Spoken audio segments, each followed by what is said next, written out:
Hello friends, स्वागत है आपका मेरे YouTube channel all is girl stories में। तो आज की कहानी है संस्कार। तो चलिए शुरू करते हैं।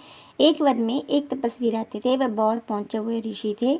उनका तपस्या बल बहुत ऊंचा था। रोज वह प्रातः आकर नदी में स्नान करते और नदी किनारे के एक पत्थर के ऊपर आसन जमाकर तपस्या करते थे। निकट ही उनकी कुटिया थी, जहाँ उनकी पत्नी भी रहती थी। एक दिन एक विचित्र घटना घटी। अपनी तपस्या समाप्त करने के बाद ईश्वर को प्रणाम करके उन्होंने अपने हाथ खोले ही थे कि उनके हाथों में एक नन्ही सी चुईया आ गिरी।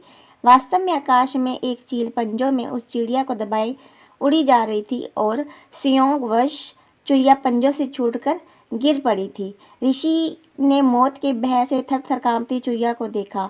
ऋषि उनकी पत्नी के कोई संतान नहीं थी। कई बार पत्नी संतान की इच्छा व्यक्त कर चुकी थी। ऋषि दिलासा देते रहते थे। ऋषि को पता था कि उनकी पत्नी के भाग्य में अपनी कोख से संतान को जन्म देकर मां बनने का सुख नहीं लिखा है। किस्मत का लिखा तो बदला नहीं जा सकता, परंतु अपने मुंह से यह सच्चाई बताकर वे पत्नी का दिल नहीं दुखाना चाहते थे।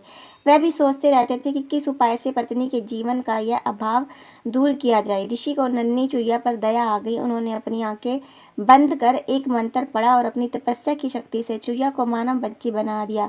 वह उस बच्ची को हाथों में उठाए घर पहुंचे और अपनी पत्नी से बोले, सुभागे, तुम सदा संतान की कामना किया करती थी। समझ लो कि ईश्वर ने तुम्हारी प्रार्थना सुन ली और यह बच्ची भेज दी। इसे अपनी पुत्री समझकर इसका लालन पालन करो। ऋषि पत्नी बच्ची को देखकर बहुत प्रसन्न हुई। बच्ची को अपने हाथों में लेकर चूमने लगी। कितनी प्यारी बच्ची है, मेरी बच्ची ही तो है ये, इसे मैं पुत्री की तरह ही पालूंगी। इस प्रकार वह चुईया मानव बच्ची बनकर ऋषि के परिवार में पलने लगी। ऋषि पत्नी सच्ची माँ की भांति उसकी देखभाल करने लगी। उसने बच्ची का नाम कांता रखा। ऋषि भी कांता से पितावत स्नेह करने लगे। धीरे धीरे वे भूल ही गए कि उनकी पुत्री कभी चुईया थी। माँ तो बच्ची के प्यार में खो गई। वह दिन रात उसे खिलाने और खेलने में लगी रहती। ऋषि अपनी पत्नी को ममता लुटाते देख प्रसन्न होते कि आखिर संतान न होने का उसे दुख नहीं रहा। ऋषि ने स्वयं भी उचित समय आने पर कांता को शिक्षा दी, सारी ज्ञान विज्ञान की बातें सिखाई। समय पंख लगाकर उड़ने लगा। देखते ही देखते माँ का प्रेम तथा ऋषि का स्नेह व शिक्षा प्राप्त करती कांता बढ़ते बढ़ते 16 वर्ष की सुंदर, सुशील व योग्य युवती बन गई। माता को बेटी के विवाह की चिंता सताने लगी। एक दिन उसने ऋषि से कह डाला, सुनो, अब हमारी विवाह योग्य हो गई है, हमें उसके हाथ पीले कर देने चाहिए। तभी कांता वहां आ पहुंची। उसने अपने केशों में फूल गूंद रखे थे, चेहरे पर यौवन दमक रहा था। ऋषि को लगा कि उनकी पत्नी ठीक कह रही है। उन्होंने धीरे से अपनी पत्नी के कान में कहा, मैं हमारी बिटिया के लिए अच्छे से अच्छा वर ढूंढ निकालूंगा। उन्होंने अपने तपोबल से सूर्यदेव का आह्वान किया। सूर्य ऋषि के सामने प्रकट हुए और बोले, प्रणाम मुनिश्री, कहिए आपने मुझे क्यों स्मरण किया, क्या आज्ञा है। ऋषि ने कांता की ओर इशारा करते कहा, यह मेरी बेटी है, सर्वगुण सुशील है, मैं चाहता हूँ कि तुम इससे विवाह कर लो। तभी कांता बोली, तात, यह बहुत गर्म है, मेरी तो आंखें चुंधिया रही हैं, मैं इनसे विवाह कैसे करूं, ना कभी इनके निकट जा पाऊंगी ना देख पाऊंगी। ऋषि ने कांता की पीठ थपथपाई और बोले, ठीक है, दूसरे और श्रेष्ठ वर देखते हैं।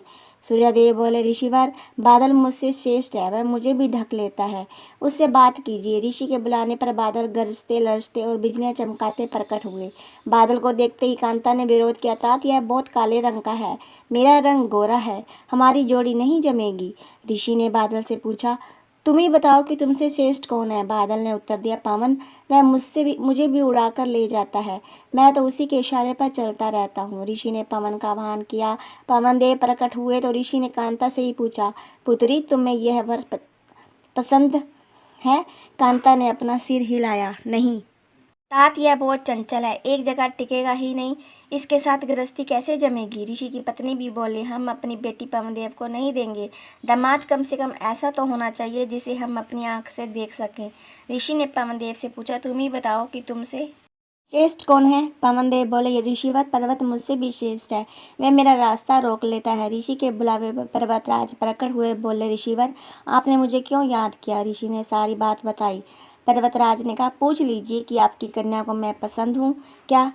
कांता बोली, ओ, यह तो पत्थर ही पत्थर है, इसका दिल भी पत्थर का होगा।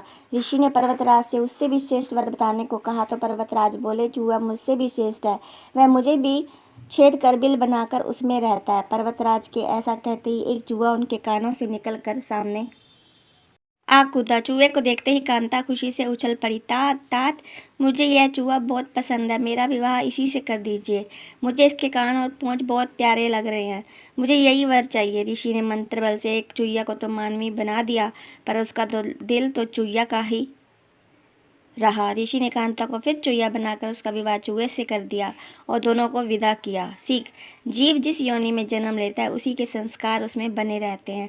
स्वभाव नकली उपायों से नहीं बदले जा सकते। कहानी पसंद आई हो तो कहानी को लाइक, चैनल को सब्सक्राइब कीजिए। Thanks for watching. Radhe Radhe.